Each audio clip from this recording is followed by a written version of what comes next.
نبی پاک علیہ الصلوۃ والسلام فرماتے میں علم کا شہر ہوں اور علی اس کا دروازہ ہے۔ بڑے بڑے صحابہ فرمایا کرتے کہ نبی پاک علیہ الصلوۃ والسلام کے علاوہ دنیا میں اور کوئی ایسا ہم نے نہیں دیکھا جو بھرے مجمع میں کہے کہ جو پوچھنا ہے مجھ سے پوچھ لو۔ یعنی اس قدر آپ کا جو ہے نالج تھا، اور پھر آپ کی قضا، آپ کی عدالت، اس کے تو ایسے ایسے واقعات ہیں۔ خود حضرت عمر فاروق رضی اللہ تعالیٰ عنہ جن کی عدالت مشہور ہے، جنہوں نے قاضی کا نظام، عدالتوں کا نظام خود بنایا، مگر وہ جب بڑا فیصلہ کرنا ہوتا تو مولا علی شیر خدا کرم اللہ تعالیٰ وجہ کریم سے مشورہ فرماتے۔ ایک بڑا خوبصورت واقعہ ہے کہ ایک خاتون تھی، ان کے پاس دو شخص آئے، دونوں دوست تھے۔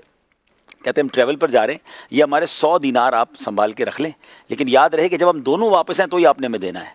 وہ آج کل اکاؤنٹ میں ہوتے ہیں نا، 2 سگنیچر ہوتے ہیں کہ بھائی 2 کے بغیر ایک سگنیچر پہ کیش نہیں ہوتا۔ وہ اس زمانے کا سمجھ لو سسٹم بنایا کہ جب ہم دونوں آپ کے پاس آئے تو آپ نے دینا ہے۔ اچھا 100 کوئنز آف گولڈ، 100 دینار از ناٹ نارمل اماؤنٹ۔ آج بھی اگر 100 سونے کے سکے ہوں تو پتہ نہیں کتنے لاکھ کروڑ پہ بن جائیں۔ تو بہرحال انہوں نے کہا ٹھیک ہے، تو وہ چلے گئے سفر پہ۔ 1 سال بعد ایک آیا اور آ کے کہتا ہے کہ وہ میرا دوست کا تو انتقال ہو گیا ہے، تو اب آپ یہ پیسے مجھے دے دیں۔ تو انہوں نے کہا نہیں، آپ نے تو کہا تھا دونوں ساتھ آئیں گے تو دیں گے۔ تو اس نے کہا وہ تو مر گیا، اب آپ مجھے دیں، ہم دونوں تو آئے تھے آپ کے پاس۔ اور عورت نے منع کر دیا، تو انہوں نے آس پاس کے پڑوسیوں اور لوگوں کو بیچ میں ڈالا، سب نے کہا بات تو ٹھیک ہے، بندہ ہی مر گیا تو اب دے دیں اس کو پیسے۔ انہوں نے دے دیا۔ 1 سال بعد وہ پہلے والا آ گیا جس کو اس نے مرنے والا کہا تھا، کہتا ہے ہمارا نہیں تھا۔ میرے پیسے کہاں ہیں؟ تو کہا وہ آپ کا دوست لے گیا۔ تو کہا آپ نے کیسے دے دیا؟ ہماری تو بات ہوئی تھی کہ آپ دونوں کے بغیر نہیں دیں گے، آپ نے تو زیادتی کی میرے ساتھ۔ کہا وہ کہہ رہا تھا آپ مر گئے، بڑے میں تو زندہ ہوں آپ کے سامنے۔ اب کیس چلا گیا عدالت میں حضرت عمر فاروق رضی اللہ تعالیٰ کے پاس۔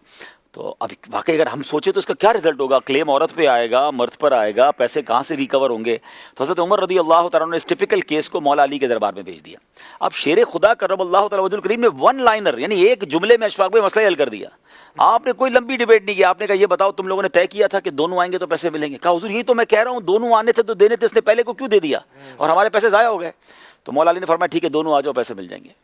صحیح، سمپل۔ یعنی ایک جملے میں مسئلہ حل کر دیا گا، ٹھیک ہے آپ دونوں آ جائے، پیسے آپ کو عورت دے دے گی۔ جب وہ دوسرے کو لے کر آئے گا تو وہی تو لے کر گیا پیسے۔ یعنی مولا علی شیر خدا نے 1 لائنر آنسر دے کر اتنا ٹپیکل مسئلہ سالو کر دیا۔ کتنی خوبصورت بات ہے، ایزی ہو گئی۔ وہ ایزی ہو گیا کہ ٹھیک ہے آپ کی شرط تھی نا کہ دونوں آئیں گے، آپ دونوں آ جائیں، لے جائیں اپنے پیسے۔ پہلے تو اس کو پکڑ کے تو لاؤ کدھر گیا پہلے والا۔ تو کیا شاندار فراست اور فقاہت آپ کی کہ ایسے کئی مسائل ہیں کہ مولا علی شیر خدا ان مسائل کو اتنا شاندار انداز سے حل فرماتے ہیں کہ آج بھی سوچتے ہیں آفٹر 1400-1500 ایئرس کہ کمال کی ذہانت تھی، اور یہ عطائے مصطفیٰ صلی اللہ تعالی علیہ وسلم۔